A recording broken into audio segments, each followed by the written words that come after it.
अंड ब्रह्मांड कोटि अखिल परिपालना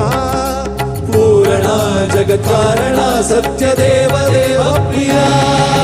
वेद वेदार्थ सारा यज्ञ यज्ञोमया निश्चला दुष्ट निग्रह सप्तलोक संरक्षणा सोम सूर्याग्निलोचना ऋषभवाहना शूलपाणि भुजंग भूषणा